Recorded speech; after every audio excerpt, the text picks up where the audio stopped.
किसी ने बड़े कमाल की बात कही है कि हीरे की कीमत आईने से भले ही लाख गुना महंगी हो, लेकिन तब भी हीरा पहनने के बाद लोग आईने को ही ढूंढते हैं।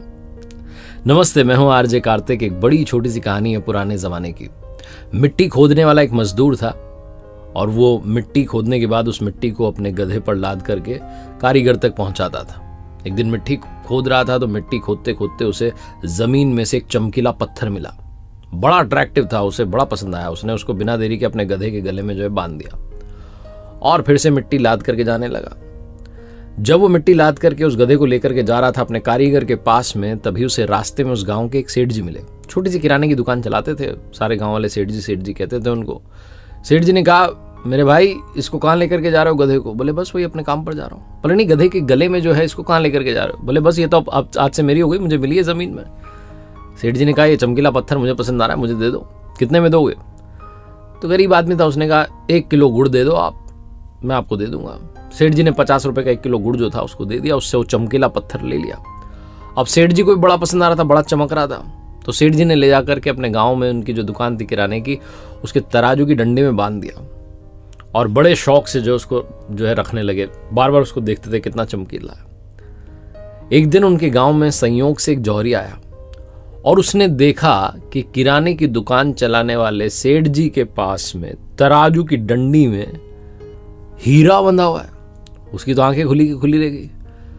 उसने पूछा, ये क्या है? बोले, अरे चमकीला पत्थर है, हमारे गांव में मिला, हमने देखो कितने शौक से बांध के रखा है। जौहरी ने कहा, ये मुझे दे दोगे?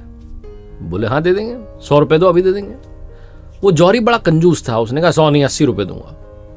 सेठ जी अड़ गए कि नहीं 80 नहीं 100 रुपए। फिर से वो कहने लगा नहीं 80 रुपए। सेठ जी ने कहा, भाई मैं सच बताऊं, मैंने तो 1 किलो गुड़ देकर के इसे एक मजदूर से खरीदा है और 50 रुपए का 1 किलो गुड़ था। अब मैं तुम्हें कम से कम 100 में तो दूंगा, डबल तो प्रॉफिट होना चाहिए, बेनिफिट होना चाहिए, मुनाफा तो कमाऊं। कंजूस जौहरी को लगा कि ये मान नहीं रहे। उसने कहा, मैं कल फिर आता हूं। वो अंदर ही अंदर सोचने लगा कि कल आऊंगा, कल शायद मान जाए, 80 में बात बन जाए। ये सोच करके वो उस चमकीले पत्थर को यानी कि हीरे को वहीं छोड़ करके चला गया। और किस्मत ऐसी घूमी कि उसी शाम में एक दूसरा जौहरी अपनी कार में बैठ करके जा रहा था उस गांव के रास्ते से दूसरे शहर में, और उसकी कार उसी गांव में आकर के खराब हो गई।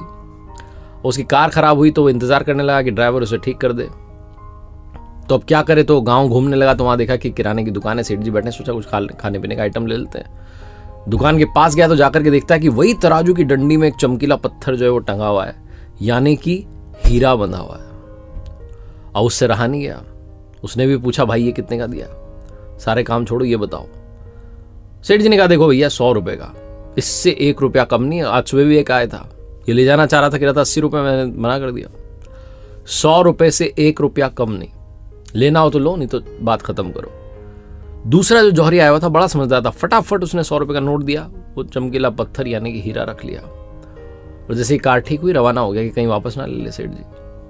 अगले दिन वो कंजूस जौहरी आया और कंजूस जौहरी आकर के देखता है कि तराजू की डंडी में से वो गायब है। पूछने का, कहाँ गया वो पत्थर? सेठ जी ने कहा, वो तो एक दूसरा आदमी आया था कल शाम में, लेकर के गया, उसने मुझे 100 रुपए दे दिए। कोई उसने ना नुक्कर नहीं की, बिना देरी के 100 रुपए दिए लेके गया। वो जो कंजूस जौहरी था उसे बहुत गुस्सा है कि क्या हुआ, हाथ से आया मौका निकल गया। अब गुस्से में क्या करे, गुस्सा निकालना था। तो उसने सेठ जी को कहा कि तुम्हें पता भी है, चमकीला पत्थर नहीं था, वो बहुत महंगा हीरा था और तुमने उसे ऐसे ही दे दिया 100 रुपए में। सेठ जी भी बहुत कलाकार थे, उन्होंने कहा, भाई मेरी छोड़ो, मुझे तो पता भी नहीं था कि वो हीरा है। तुम तो समझदार हो, तुम तो परख करते हो, तुम तो पारखी हो। तुम्हें जब पता था कि लाखों का हीरा है तो 20 रुपए के लिए क्यों झिकझिक कर रहे थे? तुम उसे 100 रुपए देकर के कल ले सकते थे, लेकिन तुमने मौका मिस कर दिया। तुम मुझसे बड़े बेवकूफ हो, मूर्ख हो। कंजूस जौहरी था, उसके अलावा कर भी क्या सकता था, पछताता रह गया। बहुत छोटी सी कहानी जिसका सार यह समझाता है कि लाइफ में अपॉर्चुनिटी आती है, अवसर आता है, लेकिन हम में से कई लोग कल करेंगे, परसों करेंगे, 1 तारीख से करेंगे, सोमवार से करेंगे, अगले हफ्ते से, नए साल से, इसी सब में मौका मिस कर देते हैं और बाद में सोचते रह जाते हैं कि लाखों की अपॉर्चुनिटी थी, ऐसे ही चली गई। शुभस्य शीघ्रम, ये मंत्र याद रखिए। शुभ कार्य को जितना शीघ्र किया जाए उतना बेहतर होता है। लाइफ में एक बात और जो मैं अक्सर आपसे कहता हूं, ऊपर वाले के आशीर्वाद के साथ, अपनी मेहनत के साथ, अपनों के प्यार के साथ कर दिखाओ कुछ ऐसा कि दुनिया करना चाहे आपके जैसा। देखते रहिए हर सोमवार सुबह 9:30 बजे मेरे साथ एक नई कहानी, हर शुक्रवार सुबह 9:30 बजे लर्निंग सीरीज का एक नया वीडियो।